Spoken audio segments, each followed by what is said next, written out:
Nope. Needless to say, we're just getting some scans now, and so it's definitely looking like a medial, and um, it doesn't look overtly significant, but we'll let you know.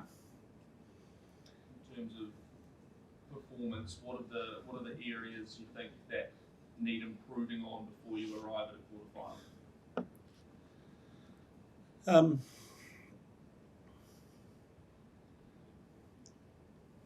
it's probably a little bit early for me to talk about that. To be fair, like I think we're building some areas. I think overall, I think most parts of our game are trending in the right direction.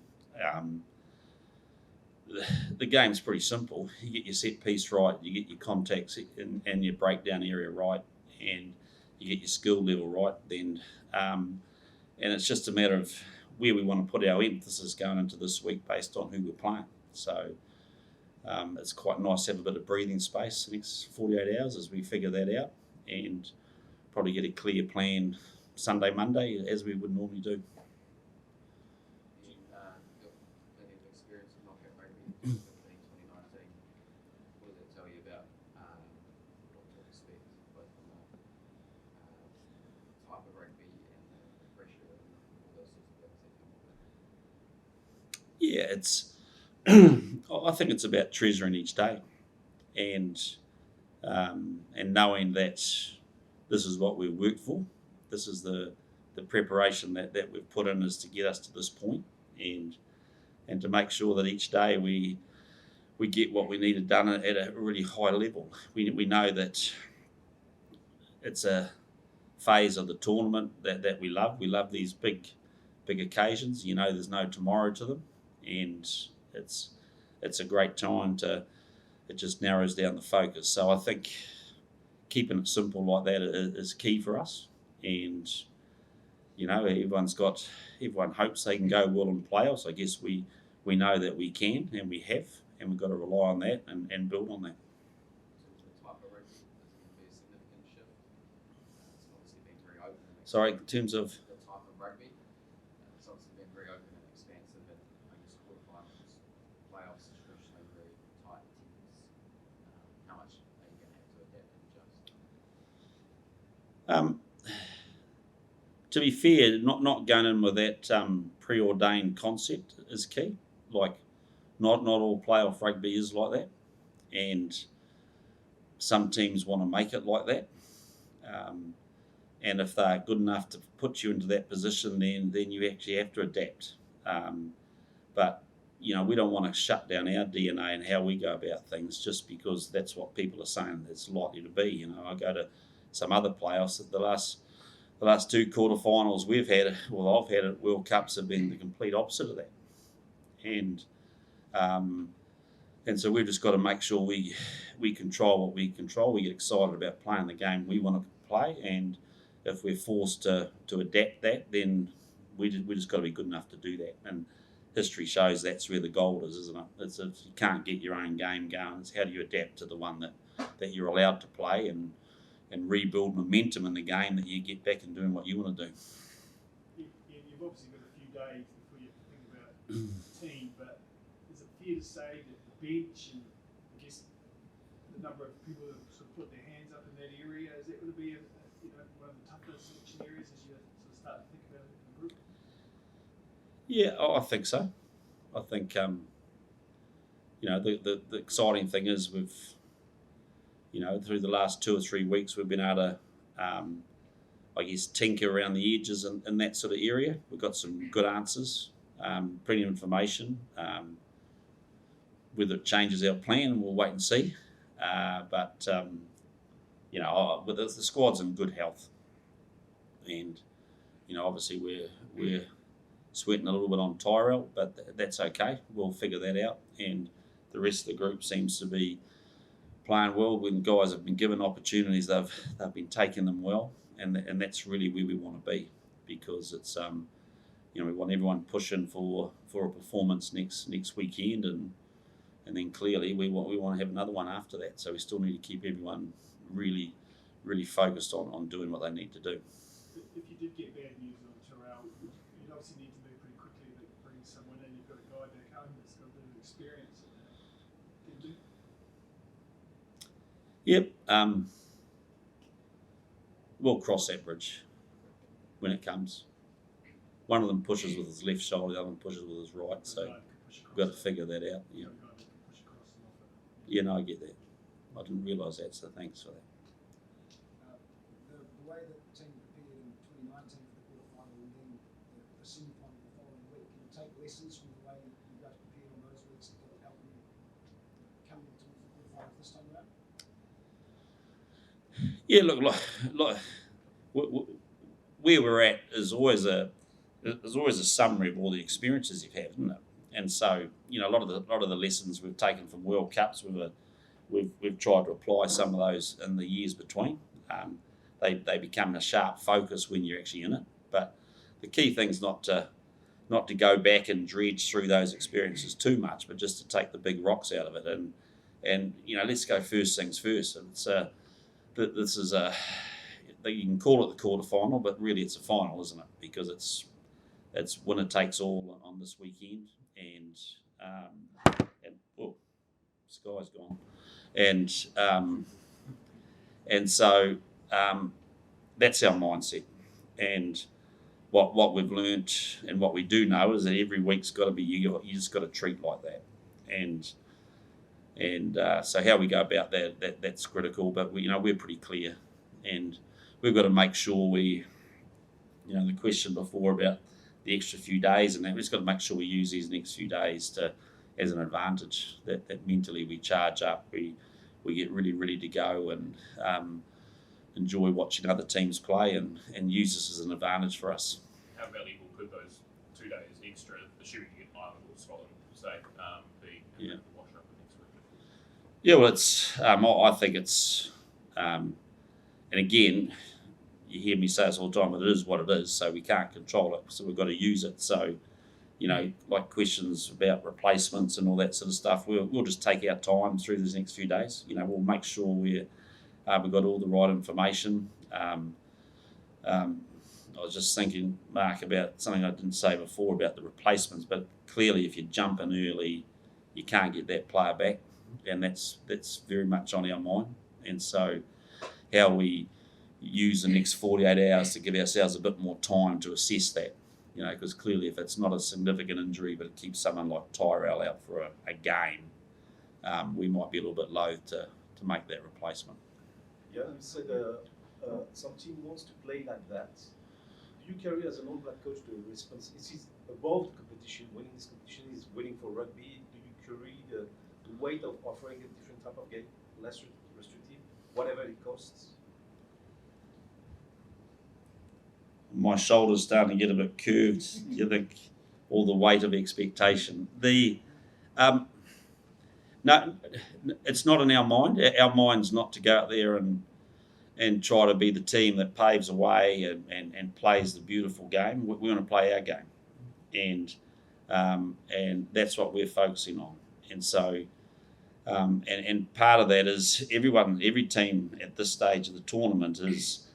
It takes a lot of pride in how they play, and they get their own recipe and formula. And let's face it, this stage there's only about one thing: it's about winning, isn't it?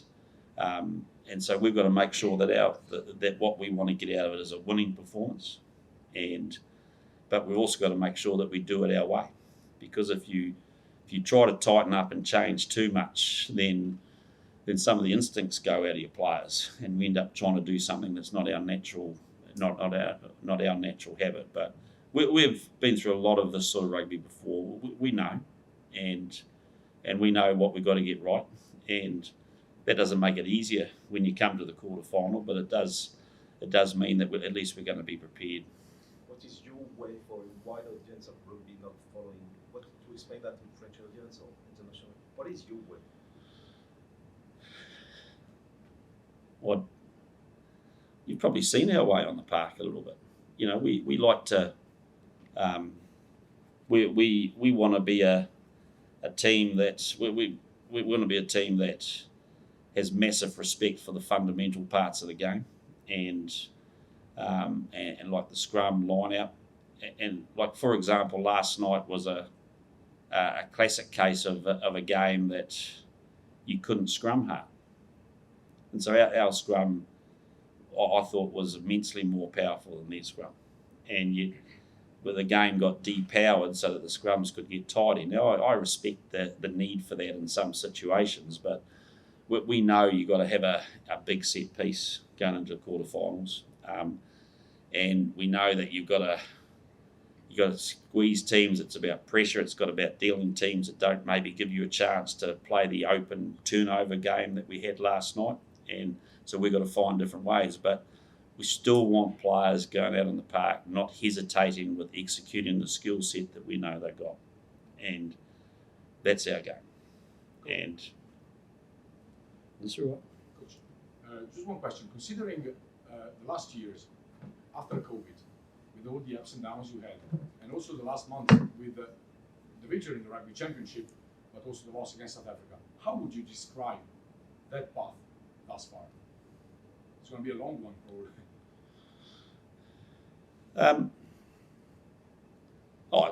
It's a path that it's our path. That's how I describe it. And it's like every team. You have your ups and downs. You look at, how do you actually talk about the last 2 or 3 years in a context? Words get bandied around, and people like to cliche things. But 2021 we played 15 tests. We had 14 weeks in hotels, travelling, couldn't go home. We're in quarantine for most of that time. Couldn't get out of hotels.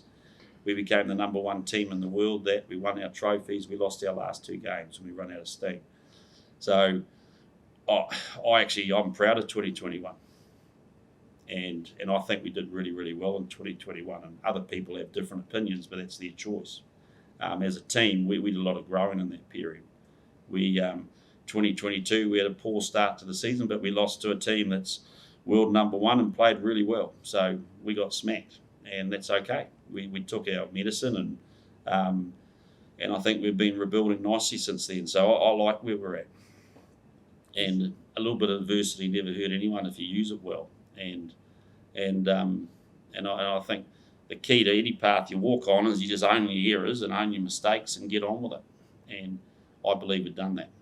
Yeah, I know that you can talk about a longer journey, but how formative was that series against Ireland in terms of redirecting you, your coaching team, the type of rugby you wanted to play, and the lessons that you learned? Yeah, very much so, I reckon. And it wasn't that we got... I don't think we got surprised in that series from what we dealt, but I think we realised there was a couple of areas that our benchmark wasn't high enough.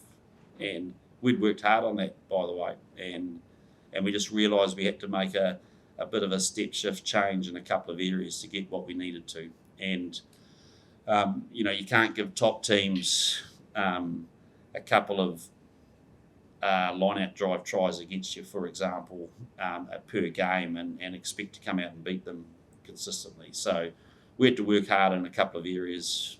That obviously been one. And I think we did. I think we are. We still know we're going to get massively tested in those areas. But, it was an uppercut we got. And to be fair, we've had those uppercuts before. But sometimes you get an uppercut, but you just happen to come out on the winning side of it. And we also learned in that series, quite frankly, is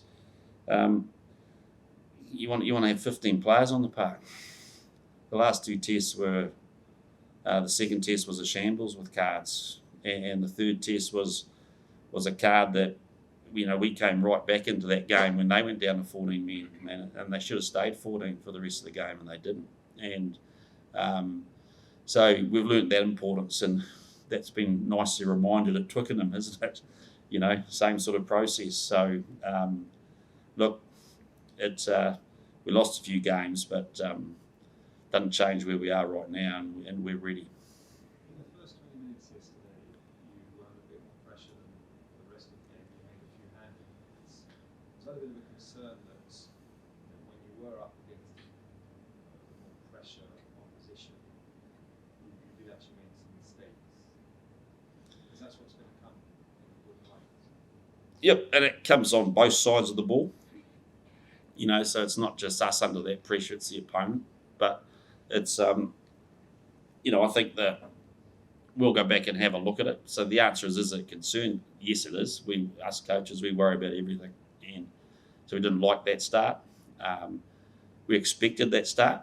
We knew that they would, in our mind, they would try to turn the contact area into a bit of a free for all and really try to get under our skin in that space. And it wasn't so much the looseness. I thought it was a mental looseness that we started to look for some passes and stuff that weren't on. And so I don't necessarily see that as a skill or a pressure. I think that's a bit of a mindset issue where you're actually feeling like you can go into a game and play a little bit before you earn.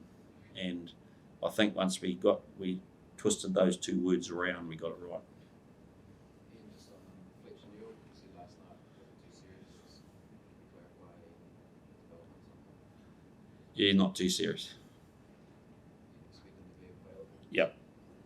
And David's hammy, is he coming right or is he still? Yeah, I don't know, to be fair. Is he coming right? Yes, he is. And I couldn't tell you exactly where he's at now. I know he ran this morning, and signs are looking good that he's going to be able to train fully. What's your sort of feeling on Ethan de Groot having that time out? Has he been able to sustain his fitness? Does he come straight back into the picture? Yeah, he had some really clear, 2 weeks in jail. We gave him a pretty clear plan, and he's been outstanding the way he's gone about that, and taken some key learnings from that. I know Fiki's been working hard with him, so he's officially a free man today, so he's jumping out of his skin and ready to go. I know you won't get ahead of yourself, but what gives you confidence you can win 3 big games in a row? Well, ask me that after this first one. And seriously, you just got to win one at a time, don't you? And but 8 teams after this weekend, 8 teams you're going to ask the same question to. So, and the answer to your question is it's hard. And the fact is that only one All Black team's done this away from home in the last 7 away World Cups. That tells you how hard it is.